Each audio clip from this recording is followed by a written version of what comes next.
The Committee of the Whole for hearing the 2013 update to the budget will come back to order.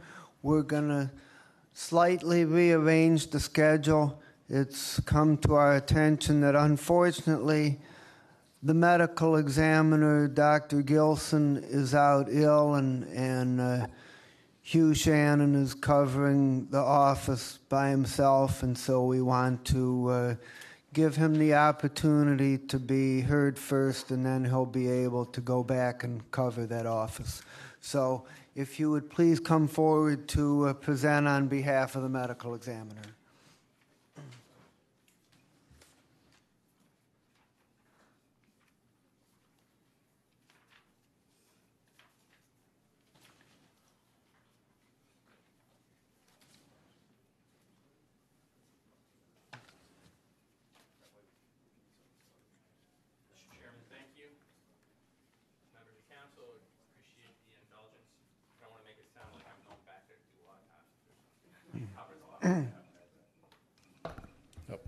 There we go. Dr. Gilson does apologize for his absence.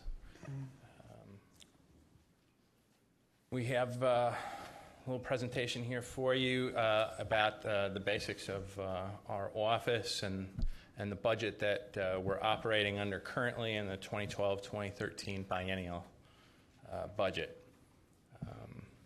These are things that most of you already know about our agency. We are accredited by the National Association of Medical Examiners and the American Council of Graduate Medical Education. We do training of fellows for forensic pathology.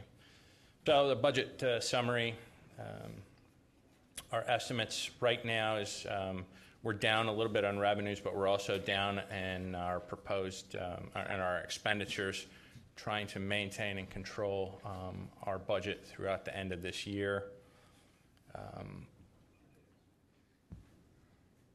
We were approved for about $500,000 more than it looks like we're going to end up spending this year.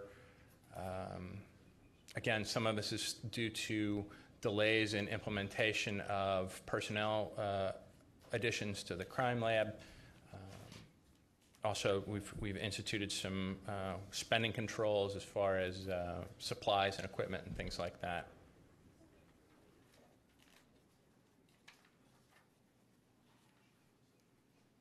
As you can see, salaries are pretty much in line with what we thought. We're a couple of FTEs less than where we had been budgeted for.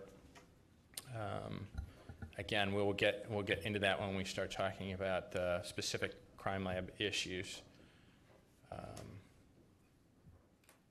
Contracts, commodities. Commodities are what we're generally buying to keep the operations running in the labs and in autopsy suites. Our biggest contract is the body transport contract. We are looking at that as a possible rebid early. It expires mid-year next year. We feel we're in a position to be able to possibly rebid that at the beginning of this year, and it had been done 3 years ago. There was a large performance bond attached to it, and it limited, I think, the number of folks who could apply or felt that they could apply. So I think if we rebid that early, we'll be able to bring that contract category down even further in the coming year and then in our next budgets. And this was the budget office's recommendations. We've got some fringes that are increasing. I think that's overall for the county. Hospitalization shares going up, and then we had some controlled expenses from IT that we found were a little high, and I think they made those adjustments. So we should be looking at somewhat of a reduction there. Organizationally, we did most of the major reorgs last year. As you can see, we've got the medical examiner is also now the director of the laboratories. We did not replace the lab director. Dr. Gilson took direct control there. He still has to supervise the medical staff directly, and then all the individual lab directors report directly to him as well as the chief investigator.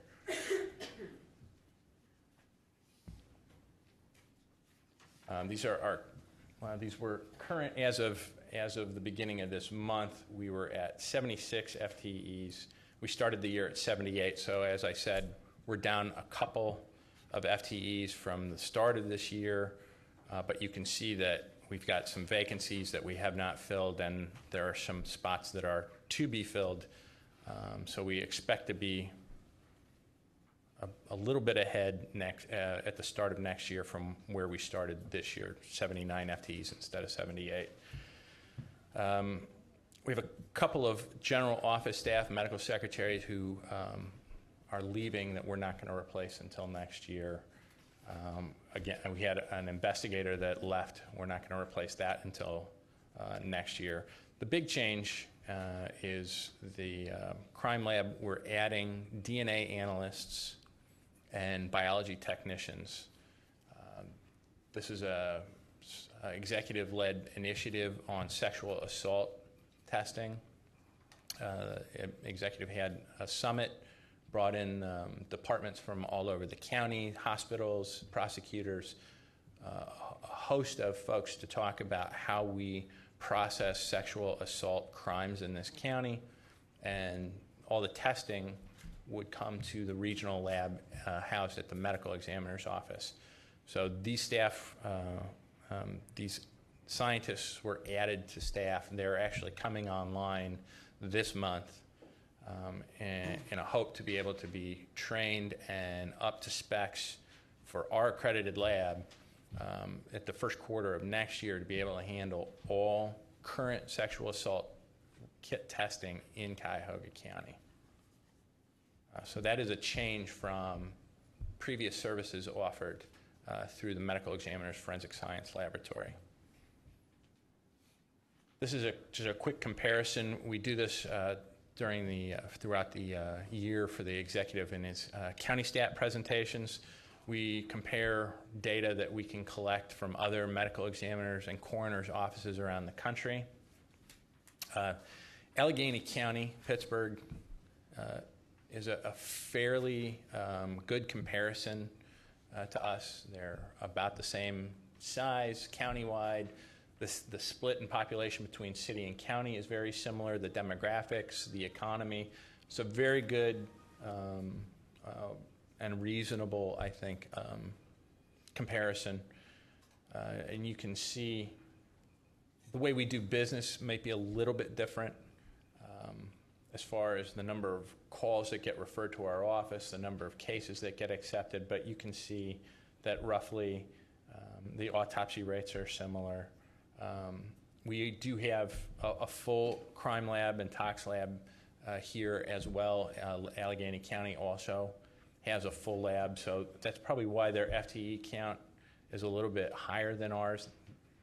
They do have other pieces of the lab that we don't have online yet, and that's part of the expansion. We'll get into that as soon as we get past this. But they're a good comparison. We did go visit them. Dr. Gilson does talk to the medical examiner in Allegheny County often.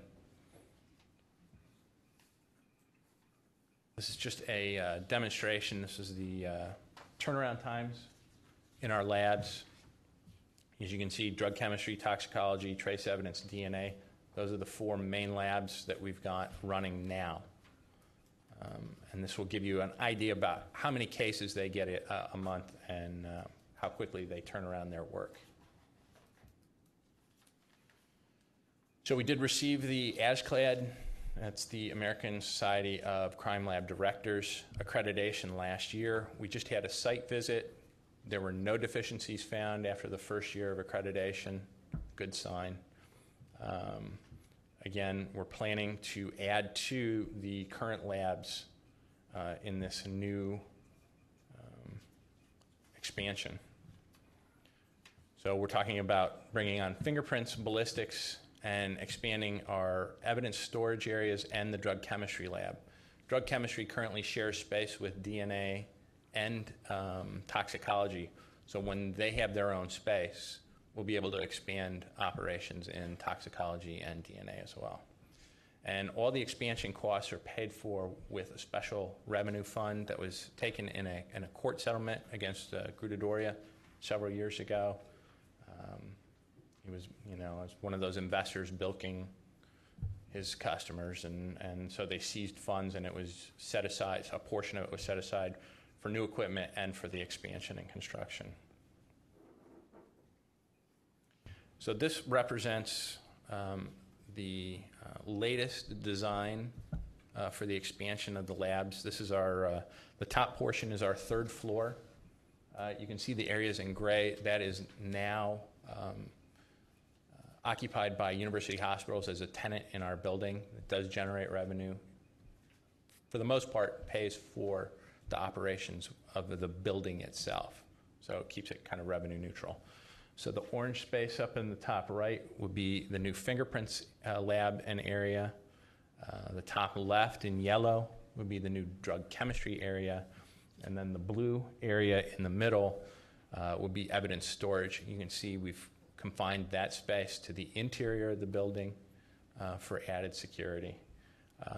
And then there are security cameras all the way around. The dots, the dark circles on the layout indicate fisheye cameras. It might be hard to see up there, but you should be able to see them on your sheet. And then the basement is the bottom area, and in green would be the new ballistics labs and shooting range. Again, the DNA labs are expanding to handle sexual assault. They do meet all the FBI standards for inclusion in the combined and national data index systems, which allows us to match DNA results with the national database held at the FBI. Very useful for local law enforcement to have that. Drug chemistry, we are participating now with the DEA's data system. Again, that helps them identify trends at the local level by giving them our samples of our results and putting them in their national database. Parentage and Identification Lab, they help assist with cold cases. Sometimes prosecutors, police departments come back after a certain period of time. They get new leads. We go back and help them try to solve those unsolved mysteries cases. And they also help with some immigration matters as well. Toxicology, it serves both labs, both the medical examiner as far as determining cause and manner of death, and then we also assist law enforcement with things like DUI cases. We did have the American Board of Forensic Toxicology in to do their accreditation review. We are waiting for them to finalize, but we've been told they're just waiting to schedule the meeting to confirm it. So once that vote takes place and we have that, that accreditation in hand, the medical examiner's regional forensic science laboratory will be the most highly accredited crime lab in the United States. And we're very proud of that. Again, Trace Evidence does molecular and microscopic investigations on different materials found at crime scenes. So we're expecting to add, again, DNA and biology to do sexual assault testing. That's coming in 2013. In 2014, we expect to have the expansion completed, construction completed, and have expanded drug chemistry capabilities as well as ballistics and fingerprints.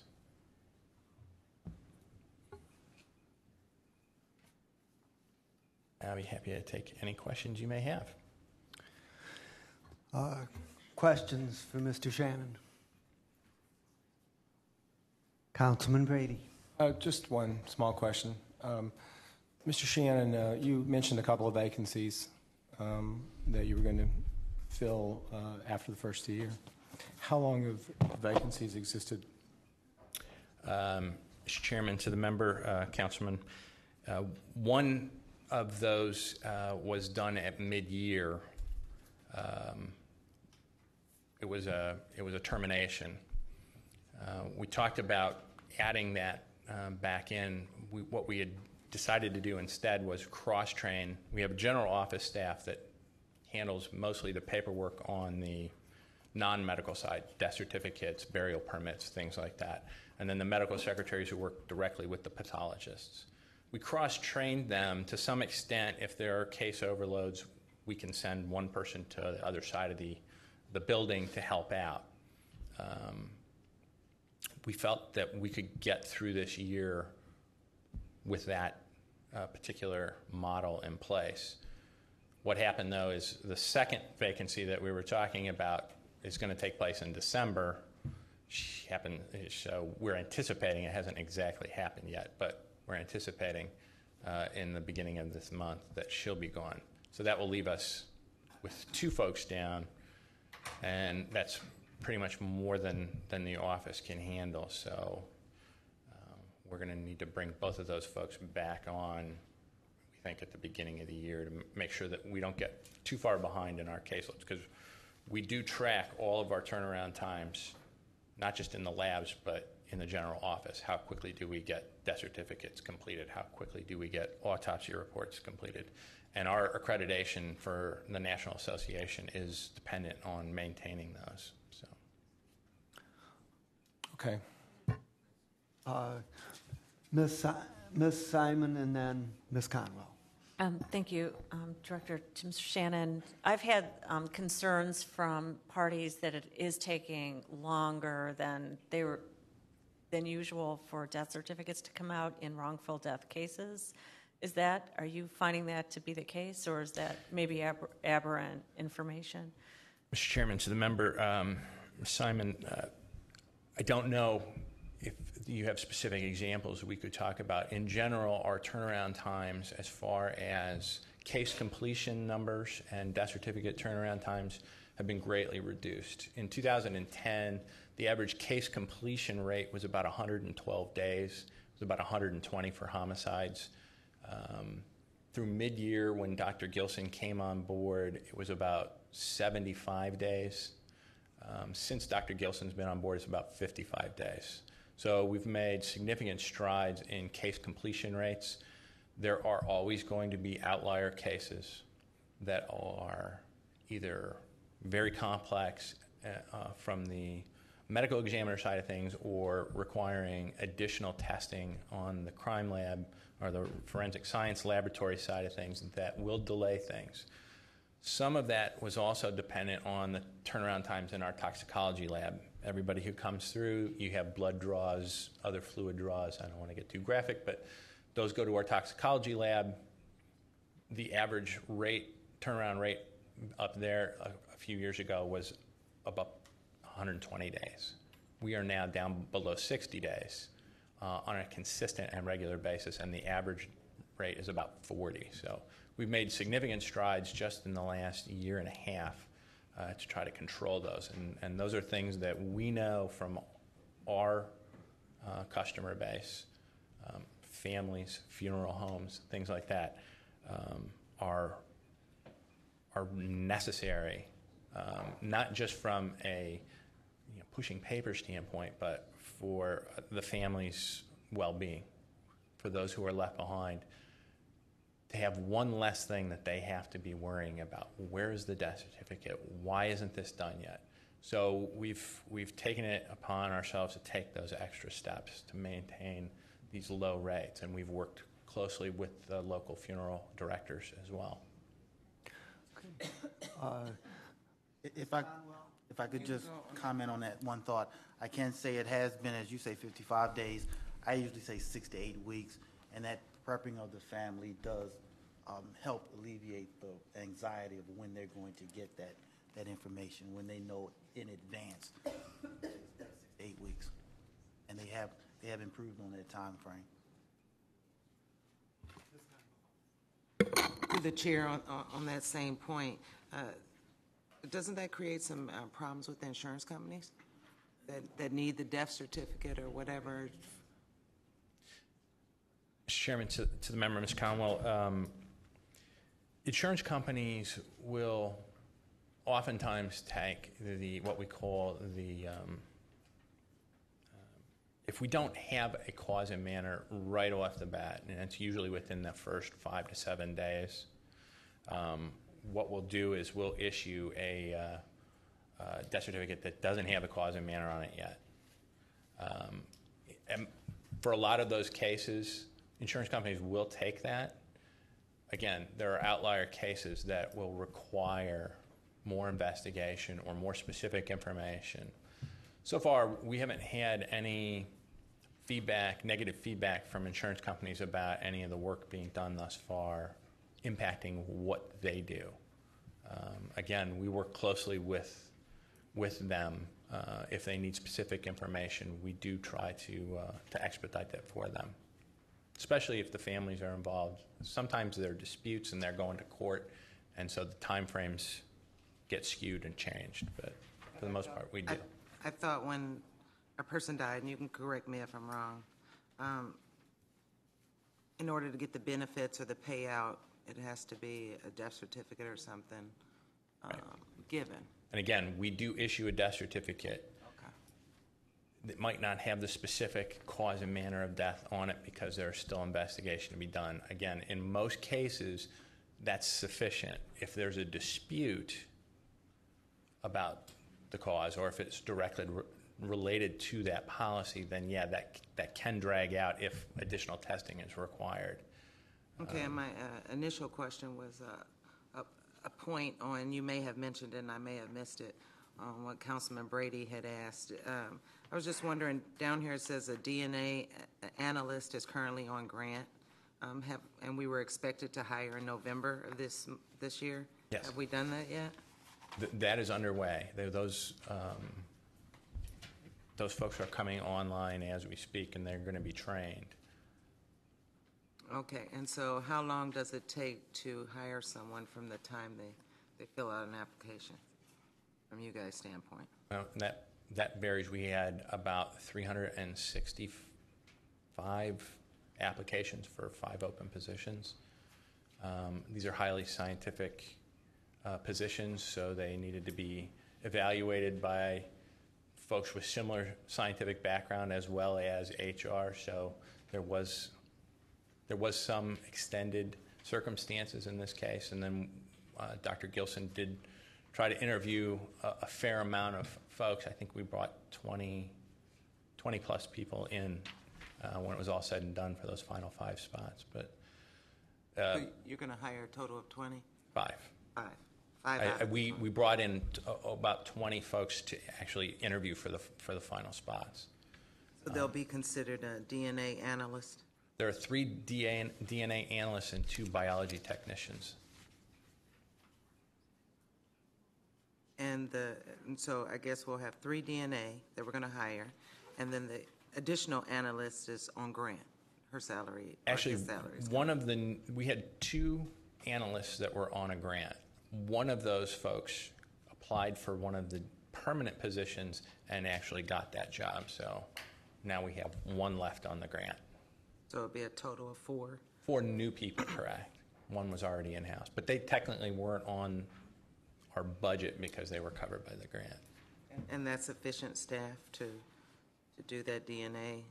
We believe that it's sufficient to handle the current caseloads plus handling all current sexual assault kits that would be required throughout. We were given an estimate of between 400 and 500 cases a year. Again, we didn't want to overestimate, we didn't want to underestimate. Some of it is just going to have to get field tested, as it were. If we can maintain caseloads and the turnaround times with this staff, I think we feel like this is a sufficient amount for what we know about right now.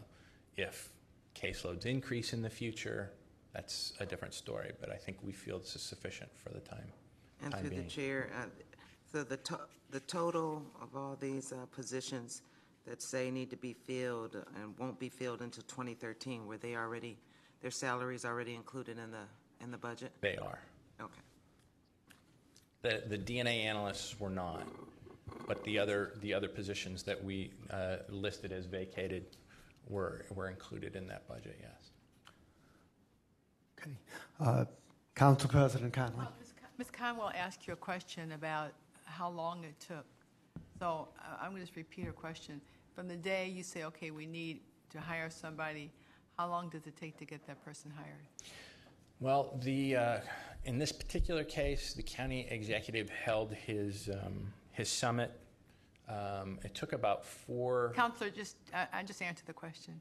Pardon? Just answer the question, please. I'm trying to. All right. He completed that in about May, that whole process. So in June, we started the process to hire the analysts. So coming on in November, it took about 3.5 months, 4 months, when it was all said and done. Long time. Okay, so that's the same question. That's the same answer we got. It takes 4 months to get somebody hired?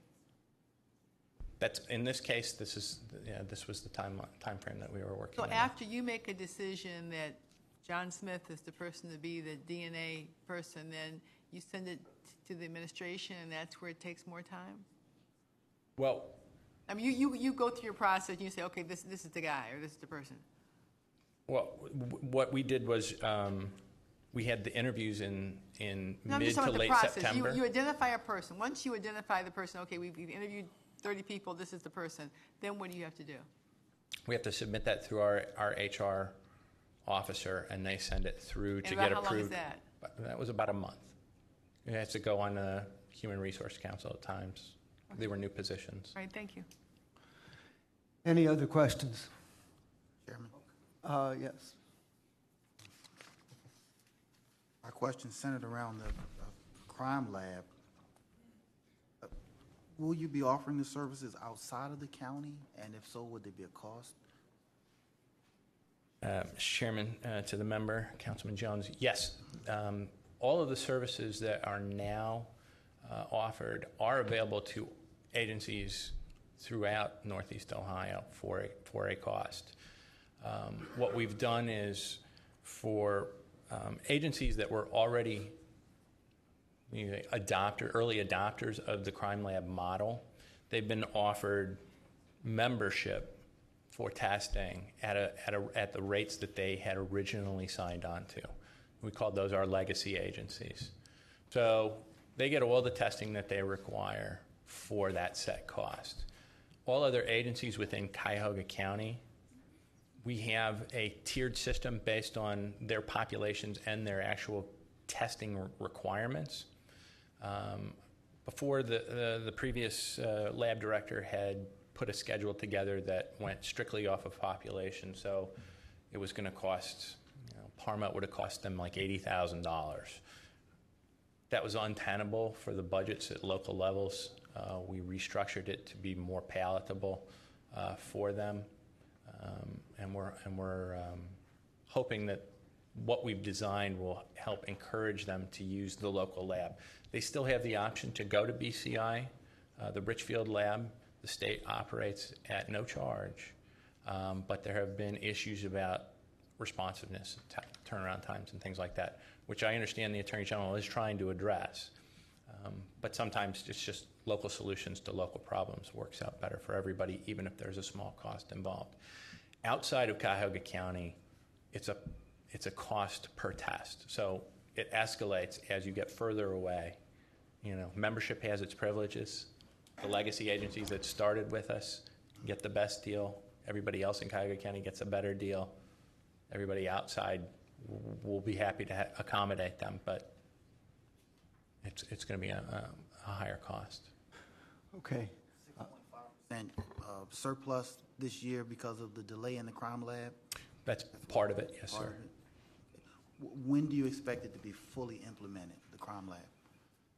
We're trying to negotiate. Mr. Shannon, we need very brief answers. We're Yes, sir. running long. We're trying to negotiate those with the city of Cleveland right now. We're hoping to have the drug chemistry piece done in the next month or so. Everything else should be done sometime during next year in conjunction with the expansion. Help me to understand the reading of this budget. When I see 6.5% projected surplus, I take that to mean you won't finish this year and the projected surplus will happen this year. because you won't finish this year. If you follow me? In other words, if there's going to be a surplus at the end of the year, that means you haven't spent the money, it's not completed, and that you will complete it next year. Correct. That's the, right now, we should have the negotiations completed, but we wouldn't be able to implement them this year, no. So when do you think, unless I missed it when you said it, when do you think the implementation will be completed? I think at the beginning of 2013 for the first piece, which was the drug chemistry lab, and then everything else throughout the rest of the next year. Okay. Councilman Rogers, are you done? Okay. Councilman Rogers. Thank you, Mr. Chairman. I'm a little confused on what's being presented as well. I'm seeing that there's an HHS subsidy of $2.3 million.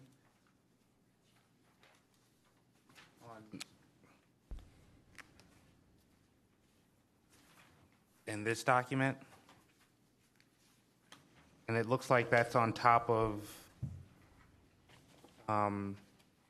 this $9.911 million. I don't believe that's the case.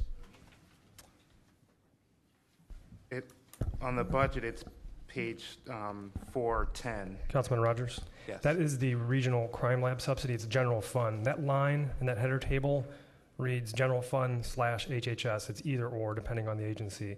So that we are committing general fund dollars in the form of a subsidy to the regional crime lab fund. So that's what that $2.1 million represents.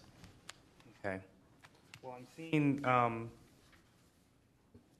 we have recommended revenues of 9.9, yet expenditures of over 10 million. And am I missing? Are we just going?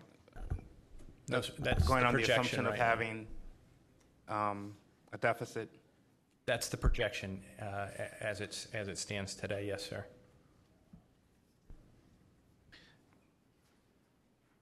Our approved, the approved budget doesn't have the deficit, and I'm just wondering,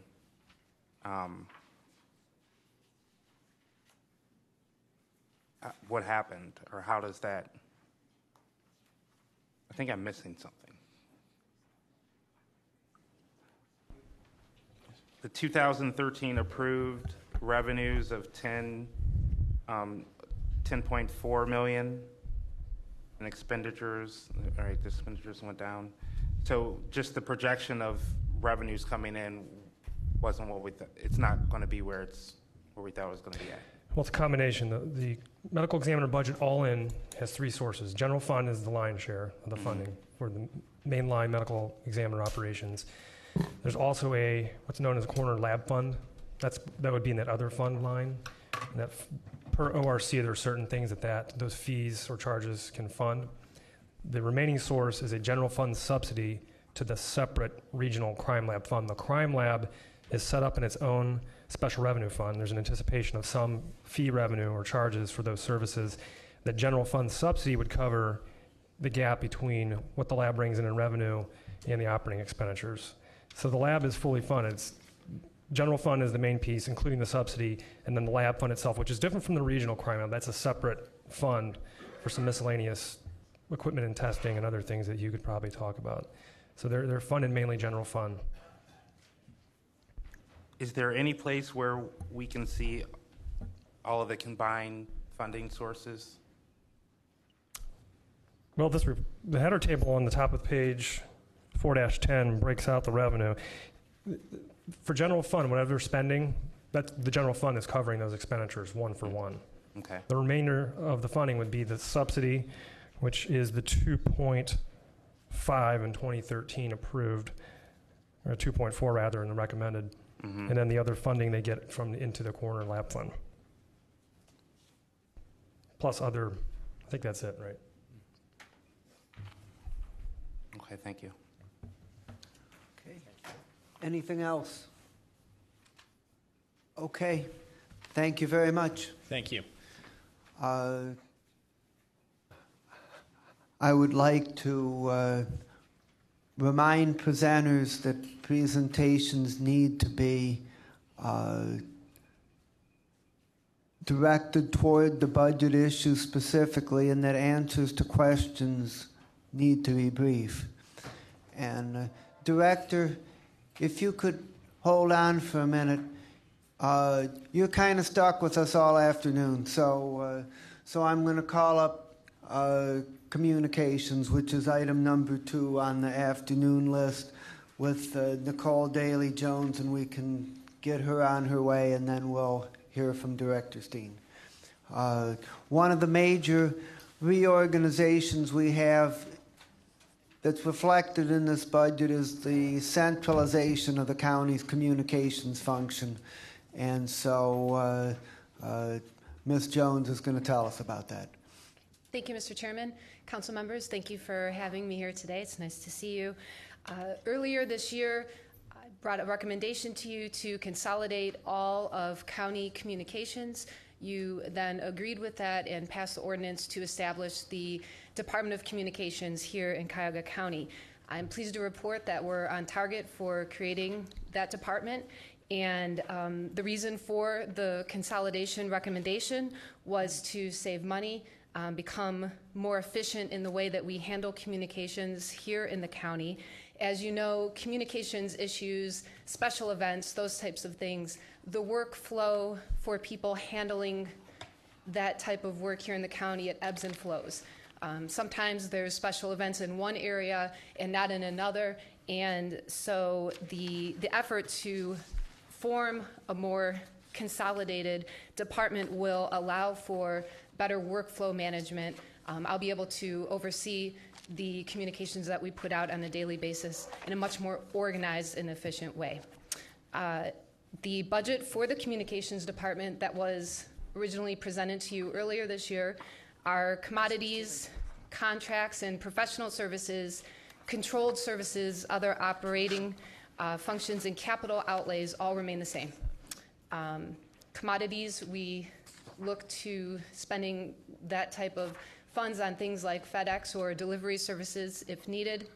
Our contracts and professional services would cover any warranty contracts on equipment purchases, such as a camera that would be used to record events or other things that are taking place in the county and then putting those up on the web or using social media. And our operating expenses will cover things such as our certification and training of the people that will be in our office, our print shop needs and publications, and our capital outlays, which are the startup costs for our new department, are just one-time costs and things such as computers and other office equipment. Okay.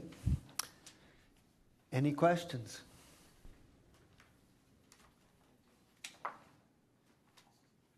Okay. It looks like you got off easy. Thank you for your time. We're I prepared to give you a good amount of money for communications. Please don't say anything bad about the county council. Mr. Chairman and members, I will not. Thank you for your time. Now we're going to move on and call up Director Steen, and he will tell us about budget and management, fiscal office, reappraisal process.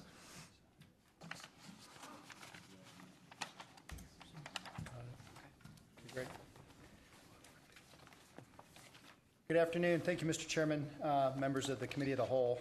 I'm going to be working from 2 documents, one a brief PowerPoint, and 2, it's page Roman numeral 6.5 is the fiscal office page, which goes to Roman numeral 6.5 is all we have. If I can, before I start, one of the things that I'll preface all my comments with is that as we look at the fiscal office budget, it is a little complicated, and that you're taking the former auditor functions, the former recorder functions, OPD, OBM, clerk of courts, auto title, as well as the treasury function, and that's what you're going to see before you in the fiscal office. Numerous revenue sources coming in, numerous expenditure sources. So trying to pull all that together and put it in a simple fashion to adhere to the 10 to 15 minute guideline was a little challenging. What we've done on the first page is to just show you the revenues that we track. And you can see expenditures on the bottom. That's where I'm going to spend most of my time. But I think I can highlight some very positive results for 2012 and talk about our 2013 budget.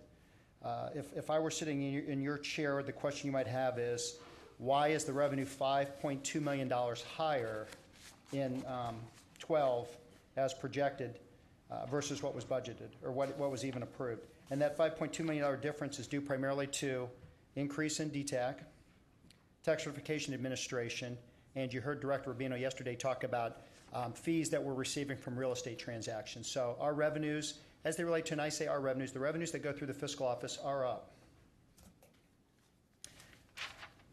This is a breakdown of the funding sources, where we get the funds to support the roughly $41 million budget for the fiscal office. And Trevor, if I want to go back, how do I do it? Just back arrow? Okay. I'm sorry, one other point I wanted to highlight. You'll see the number of 305 FTEs. That's how many FTEs we're budgeting for next year, now that all of the staff realignments are fully implemented. To put that in context, when I was appointed by council, after being nominated by the executive just over a year and a half ago, that number in the fiscal office was about 450. You've heard us talk about the 150 FTE reduction in fiscal. That's where it is right there.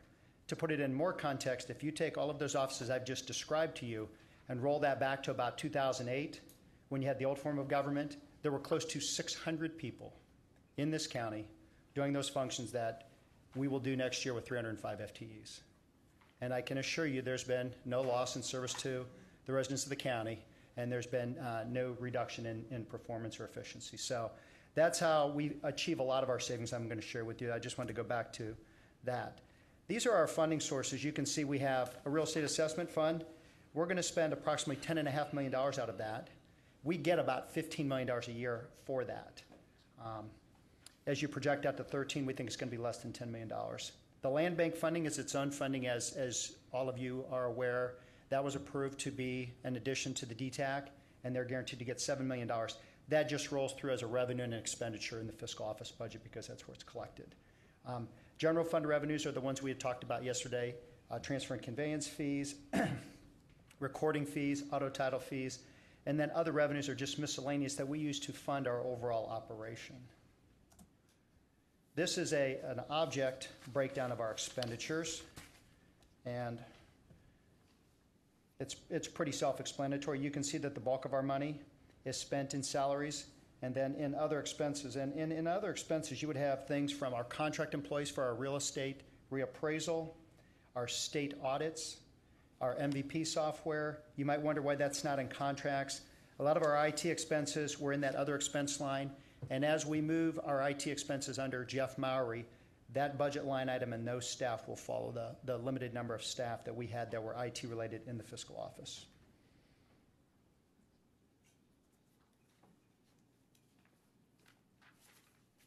The last chart that I did want to show you was, these are some of the adjustments. So if you look back at the first page, you'll notice that there is about $1 million adjustment from the $41.6 million budget to the $40.7 million budget that we're looking at currently. And that's made up of a very small erroneous budget from old accounts, the secondary reappraisal, $2.6 million that was budgeted that we're not going to need. This year's reappraisal is going to be completed under budget, and then there's ongoing work related to reappraisal. That was the budget for next year. That will not be needed. Controlled services. This is a misstep. That was not budgeted for, so we have to add $1.1 million back. I know you've heard other departments say, I'm trying to understand controlled services. Because of the rolling together of all those departments, those were controlled services that were not budgeted in the old accounts. We have to incorporate those. I think it's been shared with council, but we are working on what I'll call an allocation of costs that's simpler and easier for all of the departments to understand, and that will be put into place next year and continue to be refined. But that's something that wasn't included in our budget. The last item I did want to highlight, because I think this merits discussion, $400,000 of the $493,000 relates to centralized purchasing. We're going to be asking for an increase of $400,000 to the supplies contract that's housed with OPD. That's not because we're spending more. As we try to get all of the expenses pushed to one place for supplies, we did not have a good idea how much we would spend. The overall spend for supplies is down, but we're not capturing it all yet. Once we get it all in one consolidated location and we get all of the departments to not purchase in their own ways through controlled services, and in other areas we can realize efficiencies. But we're going to need $400,000 more on that master contract to try to get everyone's purchases for supplies pushed to that area. I know a memo is being drafted for the members of the Board of Control and CPB because that is an item that has been discussed.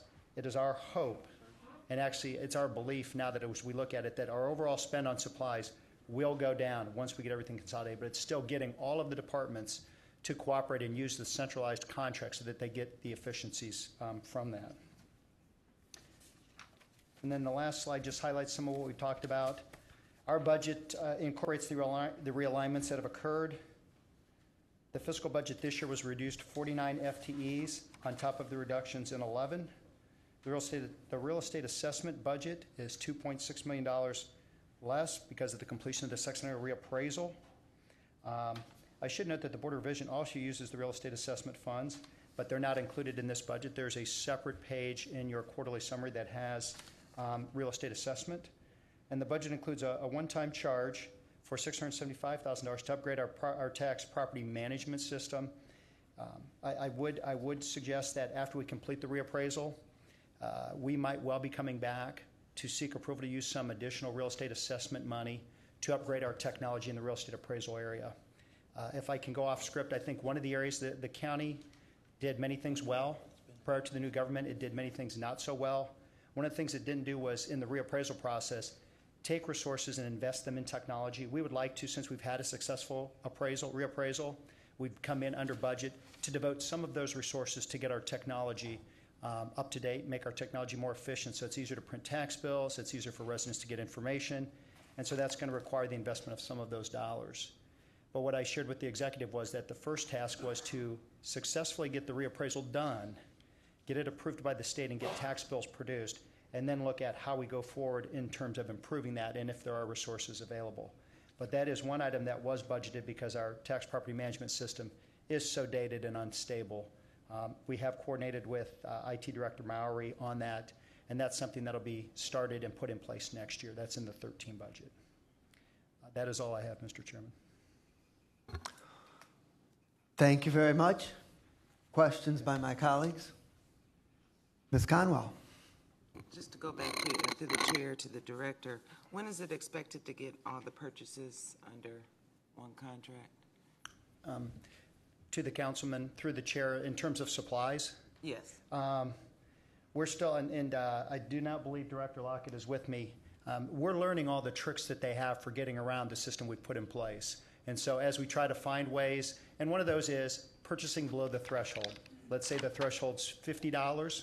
Well, we'll buy lots of supplies at $45 in the wrong account line. We're slowly but surely catching all those. Direct answer to your question, we would hope that by the end of next year we'll have everybody doing things the right way. And we'll realize savings as a county if we all purchase from the same contract. Into 2013? Into 2013 is when we hope to have everybody purchasing off that centralized contract. Right now I would say 75 to 80% of the purchases are going through that contract. So we're realizing real savings right now because of the bulk. And who's not playing ball right now? I can get all that information to you. I would be glad to if Lenore were here. And sometimes it's just getting them to understand. It might be that I want to be fair to them. It's not that they're being uncooperative, but making $40 purchases isn't efficient. If you need things, purchase them in larger bulk. One of the other things we want to do, and I've noticed this since being here, is that there are supplies scattered throughout the county. And it was suggested by one of the fiscal office managers that at some point we pool all of the supplies across the county and actually have a supply day. You trade things because we know in inventorying the basement, we have more file folders than will be used in this county as long as any of us are alive. And paper clips and things like that because former office holders bought so much that. The other problem is that with things like paper, paper's not indefinite. It goes bad after a period of time. So one of the other projects in fiscal next year is to try to really find out where are all the supplies, what do we have, and let's find the best way to deploy those and then control it. We got about 25 years worth of paper clips in our office. You guys want to come get some? I think someone knew the paper clip salesperson. Any more questions, Ms. Conwell? Any others from my colleagues? Director, you got off easy. Great. Thank you, Mr. Chairman. Thank you, Council. Okay. We will now bring up Director Majid to speak to us about another office where some significant changes have occurred, namely the Law Department. Please proceed. Thank you very much, Mr. Chairman and members. You have the spreadsheet, I guess, or the PowerPoint presentation that's been prepared by OBM, but let me just sort of quickly go over the staffing in the Law Department, where we are, where we were, and where we're going. Currently, the Law Department is organized into 2 divisions, and a lot of this stuff is conceptual because keep in mind it's a small department, but I do it for routing purposes in terms of who does what. So 2 divisions. One division is the general division, and then the other division is the risk management division. Within the general division, we ended up breaking that into 7 sections, basically, from budget and finance, charter and constitutional law, contracting, procurement and real estate, environmental, labor, employment, legislation, open meetings, and public records. And basically the point of it is the lawyers that I have, you could assign them to different areas, so when a request comes in that area, you know, it goes directly to the people who are most capable of handling that request. In the general division, we have 7 lawyers. So that's the composition of the Law Department basically is 7 lawyers. In risk management, there's 3 individuals, a deputy director for risk management and 2 senior adjusters. Then the Law Department, we have 2 paralegals and 1 administrative assistant. Of course, myself, the director. And then what we do is we have externs that come through the Law Department. They're free. They're not a budgetary issue. But we always have about 3 externs from the law schools that come in and help us with the workload. To give you an idea of the amount of workload that goes through the Law Department, we institutionalized an electronic system, an intake system. Basically, whenever you need assistance from the Law Department, you go on the website, or there's a link to it, you fill the request, and then you choose the relevant legal area, and what happens is it directly goes to the lawyers who are assigned to that relevant legal area. That went live on July 20th. As of this morning, we had about 549 matters come in that time period. So you're averaging about 140 to 150 matters a month, new matters that are coming into the Law Department that are being handled. Some of them can be quick things, some of them are long things. So, you know, an entire collective bargaining agreement, which can take months to negotiate, is one matter. Some other matters could be, yeah, you get an answer relatively quickly, but we're averaging about 140 to 150 matters, new matters a month that are coming in. The budgetary changes that have happened is we hired the 2 lawyers for transactional work, Anka Davis and Lisa Avery Hart, and that was approved last year, the 2 lawyers that are doing basically the contracting and procurement. The risk management is where we moved the resources from the Department of Public Works into the Law Department. But in the reorganization and conceptually, how does risk management work? It made a lot better sense for us to have 2 adjusters. The way it used to work before is they had 1 person handling basically similar functions to adjusting, although we're rethinking the whole, it's done completely differently in the Law Department, but and then they had an administrative assistant. What we thought made best sense is to have 2 adjusters because of the volume of work, and to also think of preventive things that could be done. That adds another $13,000 to the budget. So if you look to the variance, it shows about $49,000, but actually about over 30-some thousand of that is coming from Public Works. That's not an additional, that's just moving it from Public Works into the Law Department. And then the additional dollars is the $13,854 because we're changing, instead of having an adjuster basically and an assistant, we're just having 2 adjusters. And I'll be happy to answer any questions that you have. To give you an idea of some of the things that we're trying to do efficiency, I think one of our challenges always is the contracting process, because that's an area that, I don't know if neglected is the right word to say historically, but in the sense of The county's history always is the vendor generates the contract and it goes through the county. We've always been using different forms and we've been trying to standardize those contractual processes. So one of the things that we're working on very hard is to try to come up with, let's go to each department, see what programs do you have that are continuing, you're doing it on a regular basis. And then we prepare those forms for you. They're almost a pre-approved to legal form because they're a form, they're approved, and then you fill in the blanks. The problem is there's so many scenarios for every one of those situations. So to give you an example, we're starting with the Department of Development because they're for instance, they give loans. And the way you think of it, a loan, you go to your bank, they don't change the documents every time. They plug in the interest rate, they plug in the name of the borrower, but that's a form that should be standardized. Historically, the county, every new loan was its own transaction. But one type, I think we looked at CDBG, and there were 17 scenarios under which you can give a CDBG. So we're working on standardizing that. I have the first form in front of me, for approval to start using those. But that's one thing that hopefully once we're done with that, you start needing less legal input because the form is already approved. All the department fills in is the names of the parties, the interest rates, and things of that nature. That makes it flow more smoothly.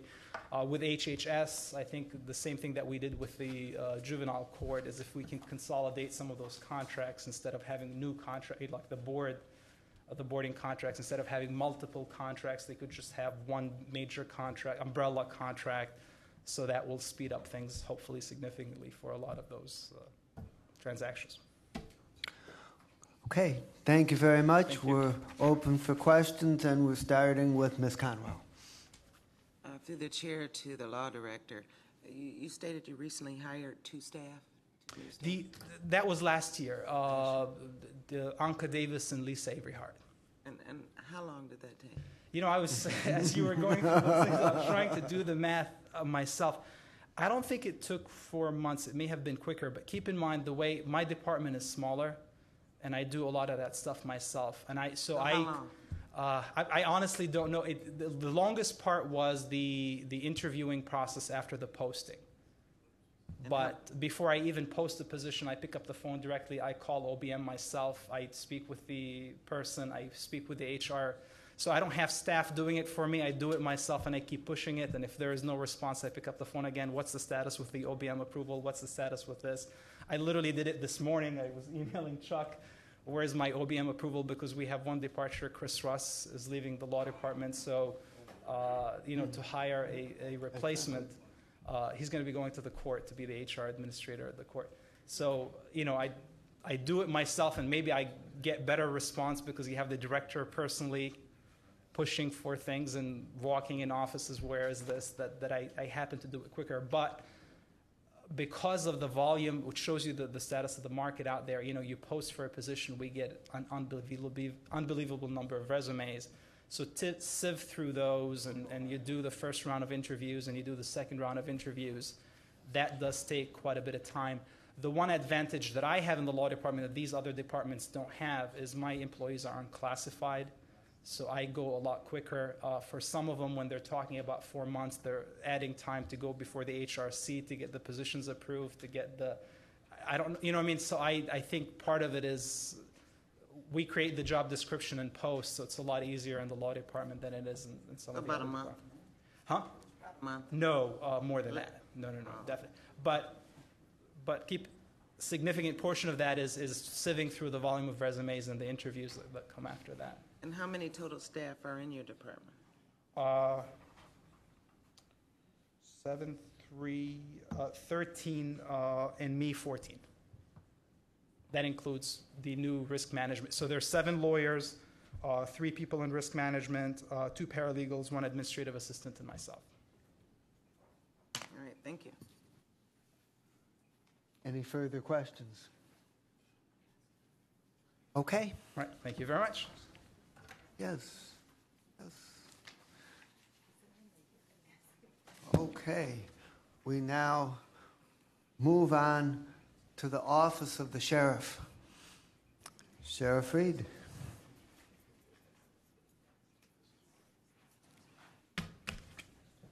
Council President, Council, good to be here. I was told that you just want me to zero in on a few items, and then I'll open it up to any other questions that you may have in reference to the sheriff's office and our budget. I'd like to start first with the good news is that we're projecting at the end of 2012 that we'll have approximately $300,000 surplus in the sheriff's office budget. With that said, we have some other issues that are high, but I'm going to give you the balancing act here. In the sheriff's office, we have $4.3 million is our overtime budget, 4.3. 2.2 of that $1 million is actually built into the budget. And by that I mean we have certain schedules that actually have built-in overtime. And I think I've discussed this with you in the past where the built-in overtime doing a cost-benefit analysis really pays off in the long run. But this year we're projecting with a $4.3 million budget that we're going to have a deficit in budget in overtime of about $2.6 million. Now, with that said, we're still looking at a surplus at the end of the year. Well, that may be puzzling, but it's pretty simple. We have a number of areas that we have not hired as yet. We're getting close to hiring the full complement of deputy sheriffs and corrections officers. So and we have an aggressive timeline for the hirings over the next 2 to 3 months, so that in 2013 we'll be looking at a reduction or at least a stability in the overtime payments because of getting to full complement of our employees. This year has been challenging in a lot of areas. For example, just recently with a number of the presidential candidate visits and the presidential visits, Secret Service contacts us and relies on the Sheriff's Office and the Cleveland Police Department to help them out in many, many ways. So our budget is strained when it comes to those special issues that we have. But in the future, hopefully in 2013, we're going to be looking at getting up to a full complement. It's hard to get full complement when you have 1,100 employees in the sheriff's office. You're always going to have at least 5% that are in flux with resignations, terminations, and retirements. You're always going to have those issues where you have at least 50 employees throughout the organization where there's vacancies, and we're in the hiring process. There was another issue that you wanted me to touch upon, and then I'll certainly open it up to any questions that you may have, was the issue of the Cleveland Prisoner Project. The Cleveland Prisoner Project is going well. It's going a little slow, but at the end of the day, this is an initiative that's going to take the Sheriff's Office and the Cleveland Police Department in certainly different directions, hopefully better direction. We believe that it will. We are very, very close to signing the final draft of the agreement. The agreement would then be brought to this council and to the council of the city of Cleveland for review, which would probably go for 4 to 6 weeks. I'm confident that they would have the maximum number of readings on an initiative that is this big. But at the end of the day, the initiative is getting very, very close. Once we sign the initiative, and let's say, for example, it's January 1st, that it goes into effect January 1st to the end of September, there is a 9-month transition period that's built into the agreement that the Sheriff's Office can then take on the additional 18 to 20,000 prisoners that'll be coming to the Sheriff's Office from the city of Cleveland. We have a number of initiatives that are underway right now where we're looking at the improvements to the Sallyport area, which is P1 down in the Sheriff's Office, where all prisoners will be brought into the P1 Sallyport and then taken up to different divisions within the jail. If it's a Cleveland prisoner, we're looking at the renovation to the CPU on floor 6 of the Cleveland Police Headquarters. We'll be housing a number of misdemeanor prisoners in that location until we get the renovation to the 3rd floor of the Sheriff's Office, which is now, for those of you that know the area, the Detective Bureau, our IT area, and also the divisions of records. That is going to be transformed into our central booking area. It works out and it will flow very, very well once completed. All prisoners will be brought into the Sally Port on P1, and then they'll be brought up to the third floor, which will have all the booking facilities. Medical, which is a huge issue right now with the right now and in the future with the new prisoners that will be coming in, and the bulk of the new prisoners from the city of Cleveland. Then it will flow very well into 120 holding. That's also what the sheriff's office is going to be taking over, which is right next to the third floor municipal courtrooms. Then we will be able to flow these prisoners. We're already talking to the prosecutor's office, City of Cleveland prosecutor's office, in reference to having prosecutors actually in the booking area to look at cases as they come in. So we can be looking at some of these lower level cases that are coming in that we can dispose of very quickly, not only through personal bonds or into the Cleveland Division, Cleveland Municipal Court for those misdemeanors that can be handled very quickly. This new program, in conjunction with an effective early case management program, I think in the future, in 2013, I think that we'll be able to move prisoners in and out much quicker, much safer, and keeping prisoners here that need to be here in a maximum security facility. So I'm excited about 2013. I'm excited about the initiative. I think it's not only going to be good for the sheriff's office, certainly better for the city of Cleveland, but I think it's going to be great for law enforcement and the criminal justice system as a whole. Things will be moving faster, quicker, and certainly, and most important, more effectively and more efficiently. Okay, thank you very much. Council President Connolly first, and then Councilman Rogers. Since you live in my district, I guess I could beat up on you. Sure, why not? Do you have a full complement of workers, of sheriff's deputies at this point? I know at some point you were looking to hire. Have you hired those persons? Do you have a full complement now? We do not. And that's a good question. I have the 4 areas of where a full complement, where we're at with a full complement and how many we need to hire. Corrections officers, we need 25. Full complement is 540. Protective services, we are down 27 protective services officers, and we're down 27 deputies.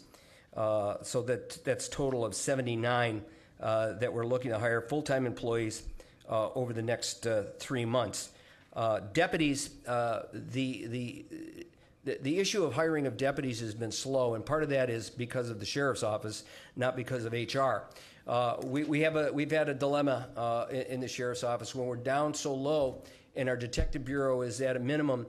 We've had a difficulty in doing background checks for new deputy sheriffs when the detective bureau is assigned to do that. We're going to fix that, and actually we've fixed it. With the new, we're going to be hiring 9 deputy sheriffs over the next 2 or 3 weeks, and then we're in the process right now of interviewing 22 candidates for another 15 positions.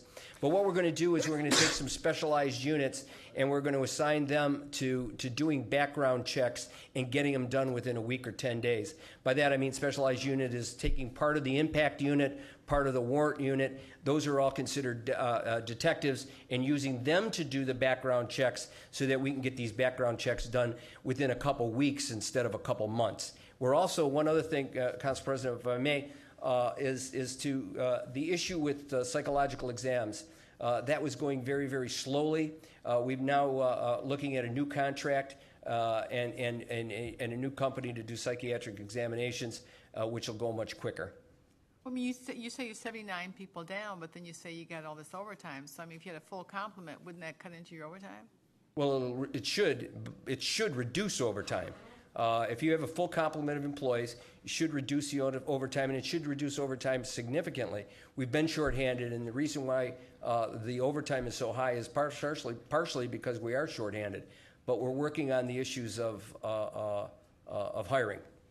I mean, I know, because, I mean, at the municipal court, when we used to hire bailiffs, and I'm talking like, 8-10 years ago, they were like everybody in the sheriff's department would come over and apply to be a bailiff because they wanted to get out. So, I mean, they didn't like working there. So hopefully it's I hope that's improved. different now. Yeah, I hope it's improved now. But my question is, from the day you decide, okay, right now you need 79 people, how long will it take you to get those 79 people hired? Well, I think it's different in different areas. I think in the medical unit, it takes a little longer because of the... Like, how long is long? I think on the average, we're hiring people within 3 months. I mean, is this like a nurse or something? A nurse, a registered nurse, or 3 months? a licensed practical nurse. Those numbers are coming from the HR department that have related that it takes depending on the type of position, it takes anywhere from 8 to 12 weeks. I mean, like, you got all these returning veterans and people that can be COs and I mean, can be corrections officers. And I noticed it takes you 3 months, at least it's less than 4 months than some other people told us, but it takes you 3 months to hire people? Well, here's some of the challenge that we have. You have to remember, over in the last government, the last regime, for example, in the sheriff's office, there was never any testing. They never tested for a corrections officer. A corrections officer would apply, and that person would be hired. So today, the prerequisites to the position are a little different than they were, 3-4 years ago. There's testing. There's not only the written part of the examination, and we struggle on the written. A candidate struggle on the written part of the examination for corrections officer. I believe that we probably, and this is off the top of my head, but I believe that we lose probably 50% of our candidates from the written examination alone.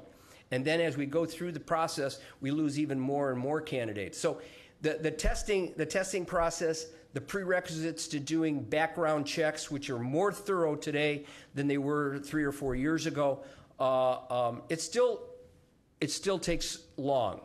There's got to be a better way. You're paying all this overtime, but then it's taking you 3 or 4 months to hire. Yeah, overtime's killing us, and it's taking you 3 or 4 months to hire somebody. I mean, there's got to be a better way. Well, I think that, I think that the HR department recognizes that. I think they're getting much better at what they're doing. But there are certain positions that take much longer than, one, we would prefer, and two, that we would certainly like. And out of 1,100 people, you're down 79. I mean, Correct. I just want to make the observation that everybody has come in here today and said they're down in staff. So, I mean, I know that we're trying to be more efficient, but we also have services to give. And if you don't have the people, you can't give the services. And that's what our mission is. I mean, you got to run a jail. You got to have people over there, to do it. Council President, I think you're right. That is the bad news. The good news is that we are hiring people.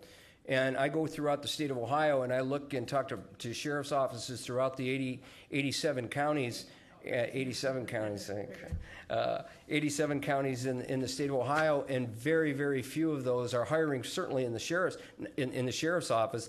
And when I talk to them about hiring countywide, very few of those are doing that. So the downside may be that we're slow in hiring, but the upside is certainly that we're hiring. Thank you. Councilman Rogers. Mr. Chairman, I know we're supposed to limit our questions to the budget, but I just had one quick one regarding the impact units. Do we use impact units within neighborhoods within the city of Cleveland? We do. And how are those impact units requested?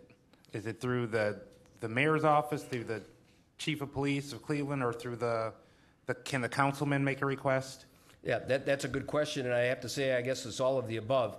I may go into a certain neighborhood and speak at a doing, or into a suburb, and someone says, we're having issues here.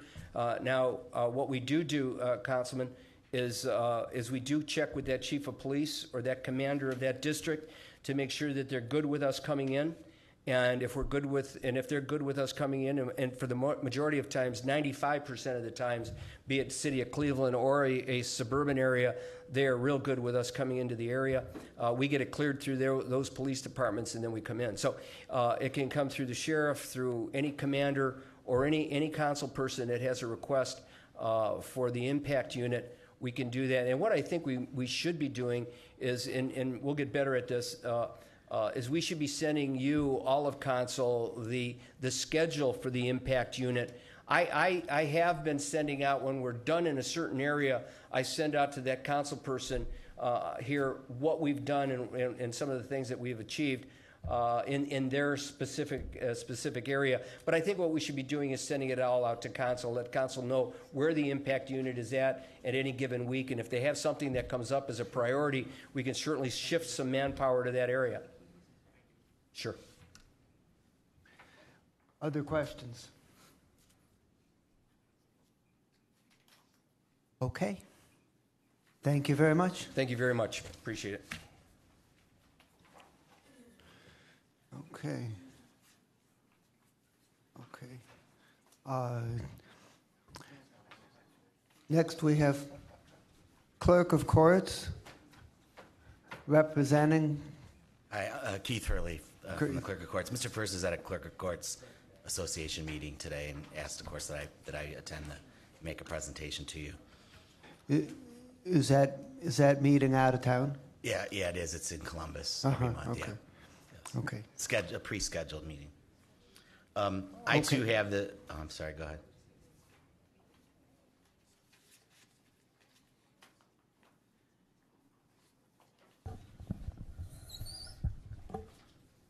You may proceed. Okay, thanks. Yep.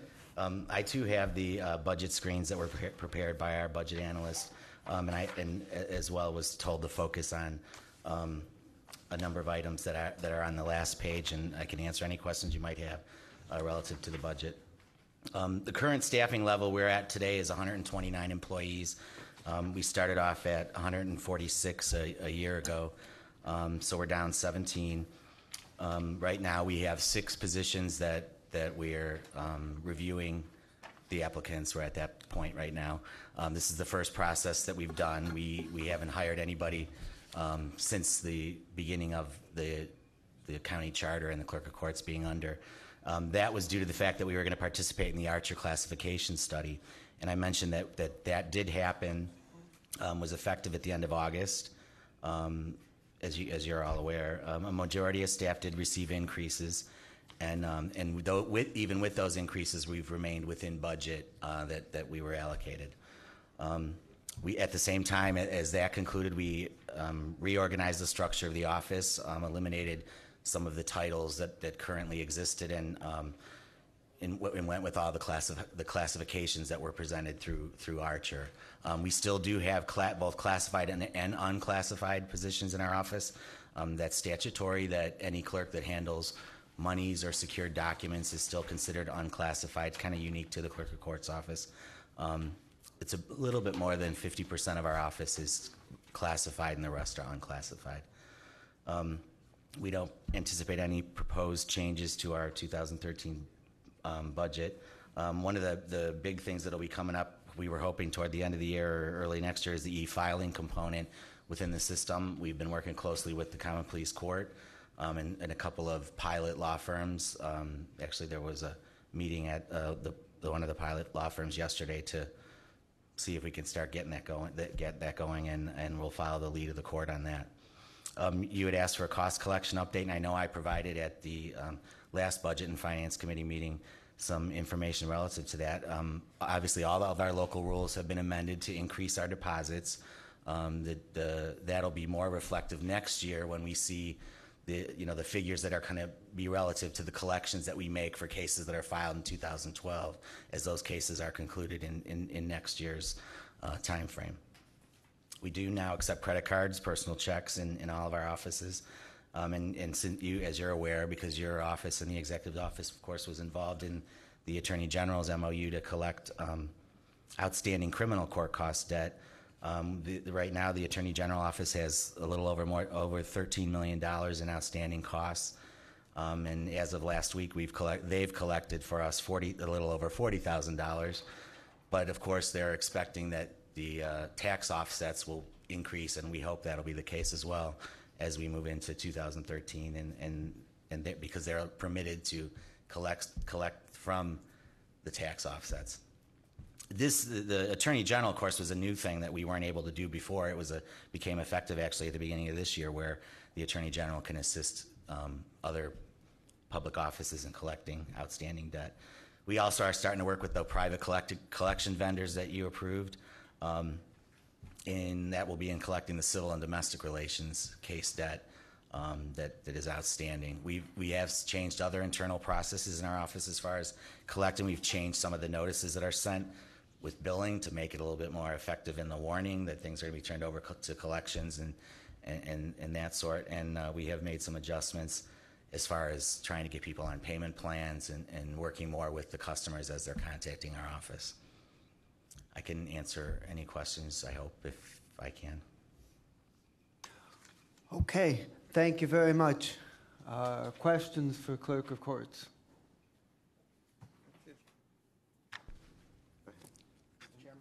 Yes. Just a point of clarification on the summary of funding sources. You received general fund and HHS levy fund dollars. What is the source of the other funds, the 450 in 2012 and 600,000 next year? That's $10 computer fee that we collect with every case that's filed. Computerization fund, it's called.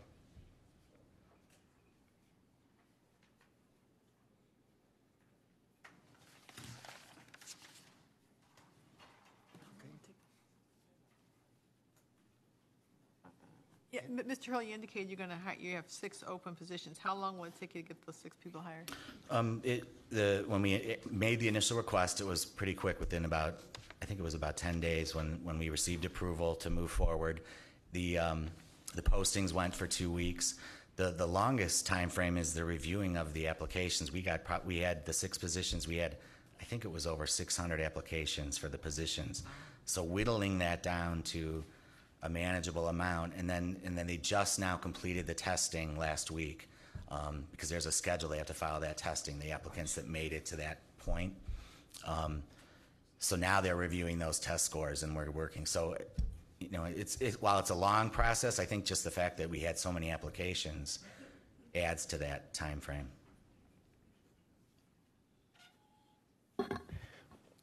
Anything further? I have one, which is regarding the collection of the outstanding court costs. We're not talking about the new ones that are coming in, but we're talking about the old ones that we're trying to whittle down that backlog on. And my question is as to whether you have a goal as to how much of those outstanding old court costs do you think can be brought in 2013? Well, I think that as far as the 2 outside vendors, I think their percentage is about 15 to 20%, I think, is what they thought. I sort of think that I recall that number. And I think the Attorney General's number is similar. I hope, as you all do, that we can collect as much as we possibly can. We have not set a target, $13 million given to the Attorney General. If we could collect, obviously we'd want to collect $13 million. I would hope that we could at least get 20% is probably, and we haven't set a goal like you're asking, Mr. Chairman, but I don't think we know. Because we're such a unique animal in that this is sort of just a beginning process here in this county. I know other counties have also gone to the Attorney General, but without, in the civil and domestic cases, without the Social Security numbers, things like that, and the inability to offset the tax things, only the Attorney General can do that.